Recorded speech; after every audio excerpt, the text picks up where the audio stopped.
Olá, gente. Bem-vindos, bem-vindas ao Petit Jornal. Sim, esse é um bate-papo extra. Nós havíamos previsto suspender as atividades do Petit Jornal até a quarta-feira de cinzas, mas os acontecimentos não permitiram tamanho break, tamanha folga aqui no nosso podcast, e por isso temos hoje um episódio para tratar dos acontecimentos dessa última sexta-feira, o bate-boca entre Donald Trump e Zelensky no Salão Oval da Casa Branca, que aliás bate-boca que incluiu também o J.D. Vance, o vice-presidente dos Estados Unidos.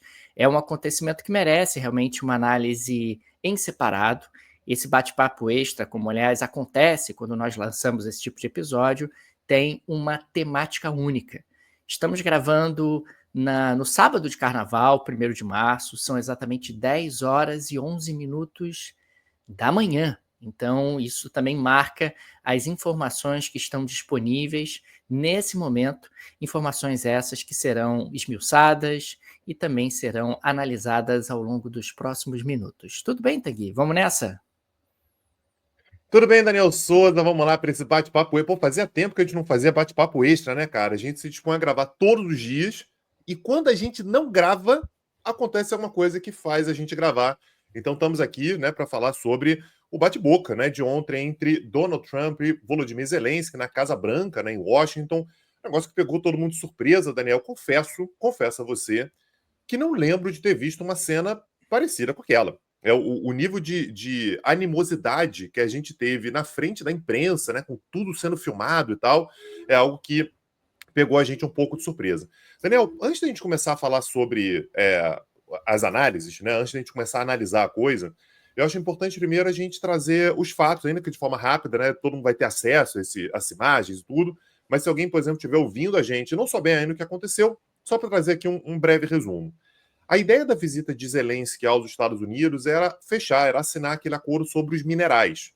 Esse acordo sobre os minerais ele vinha sendo negociado ao longo de semanas, né? Enfim, com Donald Trump estabelecendo que queria receber para continuar financiando a Ucrânia 500 bilhões de dólares em minerais ucranianos. Isso foi negociado para cá, negociado para lá e aparentemente, a gente não tem a confirmação, mas aparentemente a última versão que foi fechada era os Estados Unidos ficariam com 50% da receita ucraniana proveniente de gás, petróleo e terras raras. Ô Daniel, a gente pode chamar isso de negociação? Não, Pode, mas a gente também pode não. chamar isso de extorsão, né? Você está É, pegando o país mais rico do planeta Terra, exigindo que um país que está em guerra há 3 anos pague um butim de guerra para um país que é seu aliado. Então, naturalmente, isso já gera uma situação de animosidade, já tem uma situação complicada nessa relação entre Estados Unidos e Ucrânia. Então, essa visita do Zelensky ela já tem esse subtexto. A conversa, no entanto, Daniel, assim que o Zelensky começou a falar com o Donald Trump, era uma conversa amistosa até aquele momento. A gente teve uma parte que não foi filmada, né, uma parte a portas fechadas. Depois a imprensa chegou e houve, de fato, uma conversa aparentemente amistosa. O problema, Daniel, foi que num determinado momento, J.D. Vance, o vice-presidente dos Estados Unidos, entrou em cena. Ele estava na conversa, né? Em muitos momentos a conversa ela pega somente os dois presidentes, o Zelensky e o Trump, mas o J.D. Vance ele estava ali sentado no sofazinho ali também. E ele começa a adotar uma postura muito crítica ao Zelensky. O que ele diz é que, olha, você tem que aceitar também os acordos, né? A gente está negociando os acordos e você tem que aceitar a diplomacia. E, naturalmente, como era de se esperar também, o Zelensky respondeu de forma muito inflamada. E a resposta do Zelensky ela foi exatamente aquilo que se esperava dele. Né? Olha, esse negócio de diplomacia com Putin falhou inúmeras vezes. Ele começou a citar todas as vezes que falhou. Ele disse: eu assinei um acordo junto com Macron e a Merkel e o Putin, em que Putin disse que não invadiria a Ucrânia. Ele foi lá e invadiu. O Putin mentiu para todos os presidentes americanos. E aí foi nesse momento que deu-se a quizumba. Trump e J.D. Vance começaram a chamá-lo de ingrato. Você não agradeceu, e eu falo do J.D. Vance, né, que claramente deixou o Zelensky transtornado. Quantas vezes você disse obrigado? Você já agradeceu uma única vez? E o Zelensky se colocando ali numa posição de, olha, eu tô contendo a Rússia, né? A lógica dele era meio que essa, eu tô contendo a Rússia. E nesse momento, Daniel, a vaca foi pro brejo, e o que mais me surpreendeu foi que essa conversa durou muito tempo. Ela foi uma conversa que se estendeu. Me pareceu, eu quero falar sobre isso daqui a pouquinho, me pareceu que Trump e J.D. Vance queriam aquela exposição, queriam que aquilo fosse falado em público para algum objetivo público no futuro, mas eu queria te ouvir sobre isso também. Pois é, Tanguy, e a coisa ficou tão confusa porque eles começaram a misturar uma série de temáticas, né? O Zelensky fez referência a acontecimentos anteriores, aí o Trump disse, mas eu não estava aqui, justamente a anexação da Península da Crimeia. Depois ele, Trump, se coloca como um defensor da paz. Zelensky, você precisa querer a paz. Então fica muito claro isso que você está mencionando, onde o Trump estava discursando não para o Zelensky, mas para a televisão.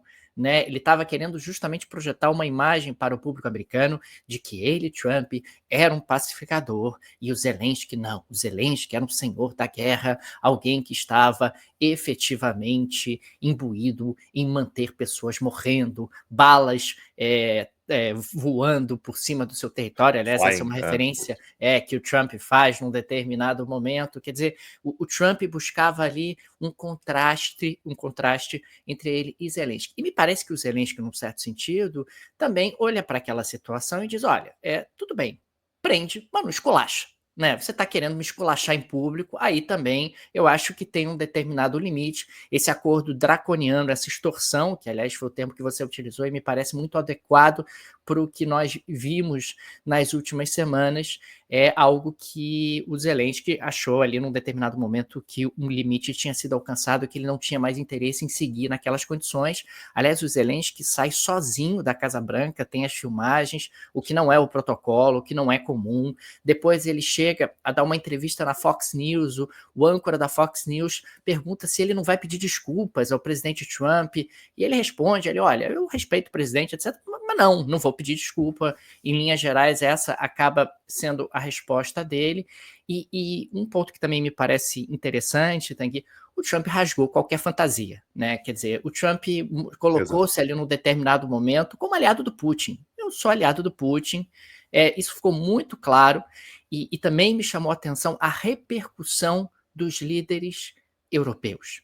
Líderes europeus mais Trudeau. Né, todos foram para o Twitter, ali dando ali um apoio, pelo menos os principais, foram ali dando um apoio para o Zelensky na sequência dos acontecimentos, a ver se o apoio vai ser só um tweet ou vai ser algo um pouco mais concreto, né? Pois é, na verdade, Daniel, olhando para esse cenário, a gente vê como é que a situação da guerra ela mudou muito rapidamente. Qual é a maneira que a gente tem que entender também esse bate-boca? O Zelensky já sabia que estava completamente vendido. Ele vai para os Estados Unidos meio que para ver se tem alguma novidade, mas está muito nítido para todo mundo, inclusive para a gente aqui no Petit Jornal, inclusive para todo mundo que acompanha o Petit Jornal, para todo mundo que está lendo as notícias, que está vendo, que o Trump quer se aproximar do Putin.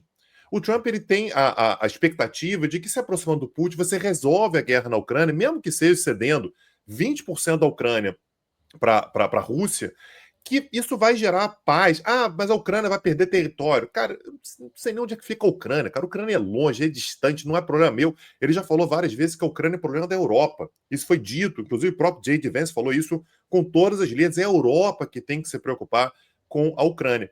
O Zelensky, me parece que ele desembarca em Washington já sabendo disso, já sabendo que ele está vendido. Então, olha só, eu aceito esse acordo, como você disse, draconiano, desde que eu tenha também garantia de segurança, desde que eu tenha de fato um aliado. É como se a Ucrânia ela tivesse com a sensação de que ela está comprando um aliado. Eu vou ter que pagar aqui para os Estados Unidos continuarem me apoiando. Então, como você disse, Daniel, acabou qualquer fantasia.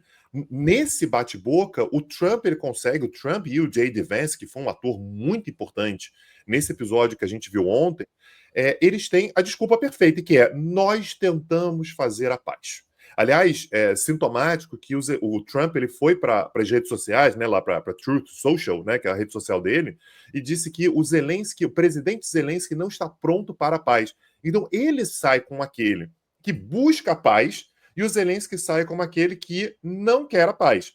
Claro que a coisa é muito mais complexa que isso, porque a Rússia tomou 20% do território ucraniano. E aqui você pode gostar ou não gostar do Zelensky, você pode gostar ou não gostar do Putin, você pode gostar ou não gostar do Trump. Você tem um jogo político ali em que Donald Trump está favorecendo uma proposta de paz, quer dizer, a proposta de paz não existe ainda, mas um arranjo de paz que é pró-Putin, que foi exatamente quem tomou 20% do território ucraniano. Eu queria só registrar um detalhe, Tanguy, em relação a esse ponto que você trouxe da publicação do Trump na Truth, porque, pegando aqui as palavras que ele utilizou, eu determinei,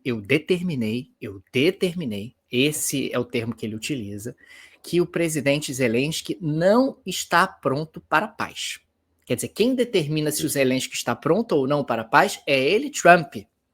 E num outro momento, ele disse que quando o Zelensky estiver pronto para a paz, que ele diz que ele quer a paz, etc., e quando o Zelensky estiver pronto para a paz, ele pode voltar aos Estados Unidos.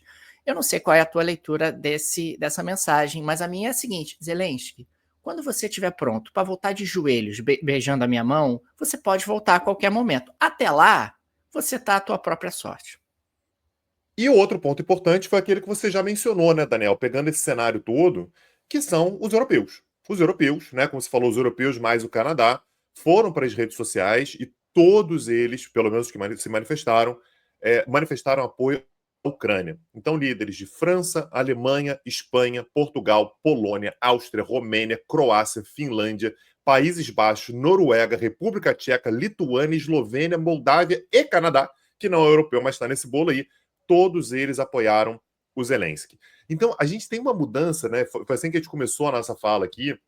A gente tem uma mudança estrutural da guerra. Né? Até agora, desde que a guerra começou, era a Ucrânia, apoiada pela Europa Ocidental, né, pela União Europeia, ali com uma ou outra exceção, como a Hungria e tal, mais Estados Unidos e Canadá. E essa galera apoia o Zelensky, essa galera apoia a Ucrânia. Claro que tem outros países ao redor do mundo, mas olhando para esse cenário, essa é a base de apoio. E a Rússia, ela está sendo isolada por essa galera toda. A mudança que a gente tem agora é a Ucrânia continua tendo apoio maciço da Europa, não é da Europa inteira, mas praticamente a Europa inteira apoia a Ucrânia, apoia o Zelensky, mas os Estados Unidos não. Os Estados Unidos, nesse momento, né, a gente pode colocar isso como uma ruptura com a Ucrânia. Estados Unidos e Ucrânia não tem mais diálogo. E, mais uma vez, o que eu quero deixar constatar aqui, na verdade, essa é a maneira que eu vejo, a gente não pode considerar que foi o que aconteceu ontem que levou a essa ruptura. Ontem nós tivemos a exposição de posições completamente diferentes, de posições completamente antagônicas, mas ontem foi apenas a concretização de algo que a gente já vinha vendo sendo construído com o passar do tempo. Ontem nós tivemos a demonstração pública e televisionada dessa separação, dessa ruptura. Eu queria apenas registrar, Tanguy, que eu estava olhando aqui, e nós tivemos também uma declaração, além do primeiro-ministro do Canadá, do primeiro-ministro da Austrália, do Albanese. A única declaração que eu não vi, não encontrei, e isso muitas vezes quer dizer alguma coisa, foi a do primeiro-ministro do Reino Unido. O primeiro-ministro do Reino Unido, Tanguy, fez uma postagem ontem sobre dia da cultura britânica, sei lá, uma coisa, sabe, uma coisa assim, absolutamente fora do esquadro da política, e ele não se posicionou diante desse bate-boca, mas as lideranças do Canadá e da Austrália, que estão numa prateleirazinha abaixo do Reino Unido, mas são ali duas das nações mais aliadas dos Estados Unidos no mundo, esses líderes se colocaram a favor da Ucrânia. Pois é. Então, Daniel, com relação aos britânicos, a gente vai ter que ver, né? Como você disse, ele acabou de chegar, né? Ele acabou de ir para os Estados Unidos, vamos ver como é que ele vai se posicionar. Os britânicos estão numa posição complicada nisso, né, Daniel? Você faz o quê? Assim, o Keir Starmer estava dizendo outro dia de mandar tropas para a Ucrânia, e depois se encontra com o Trump e de repente os dois estão rompidos. Você faz o quê? Você muda, você dá um cavalo de pau e muda completamente sua postura, você mantém e se indispõe com os Estados Unidos. Vamos ver como é que os britânicos vão se posicionar. Uma outra coisa que foi colocada, Tanguy, é a questão do sinal da Starlink. O que o Elon Musk vai fazer com o sinal da Starlink que continua sobre a Ucrânia e que é absolutamente fundamental para até as movimentações bélicas do exército ucraniano e as movimentações das mais diferentes naturezas. E claro, fica aqui também a pergunta, o que fará a Europa? Porque vir por o Twitter e fazer ali um tweet bonitinho, dizendo que você está ao lado da Ucrânia, é uma coisa. Quero ver mandar recursos, mandar armas, eventualmente mandar tropas, como o primeiro-ministro britânico num determinado momento sugeriu, a ver se a Ucrânia receberá esse apoio todo da Europa, se a Ucrânia terá, de repente, o condão, depois desse bate-boca, de unir os europeus em torno de si, ou se não, né, se a Ucrânia vai se tornar realmente uma nação bastante isolada dentro desse contexto e não vai ter ali a ajuda que os europeus tanto sinalizam em diferentes momentos. E quem está feliz da vida com isso, naturalmente, é Vladimir Putin, né, Daniel? Putin está assistindo isso tudo de camarote, né? Feliz da vida, a coisa realmente girou da maneira exatamente que ele precisava, exatamente que ele queria. Daniel, naturalmente a gente vai continuar acompanhando, né, os desdobramentos, né? Como é que vai ficar a Ucrânia vai ficar isolada, não vai, como é que Trump vai lidar com isso, e Putin vai falar alguma coisa, né? Putin está em silêncio absoluto, feliz da vida, só esperando a coisa acontecer. A gente volta a falar. Esperamos, né, Daniel? Só depois do carnaval, né? Nossa expectativa era gravar só na quarta-feira de cinzas. Os fatos nos trouxeram aqui para a gravação mais uma vez, mas deixar aqui, Daniel, o agradecimento a todo mundo que nos acompanha, o pessoal que está junto com a gente, e principalmente agradecer os nossos apoiadores. A gente está gravando uma quantidade muito grande de episódios, né? O normal tem sido a gente gravar 6 episódios por semana. Então, a gente só consegue fazer isso por causa dos nossos apoiadores. Se você curte o Petit Jornal, torne-se apoiador. Tem várias maneiras de apoiar o Petit Jornal, todas na descrição deste episódio.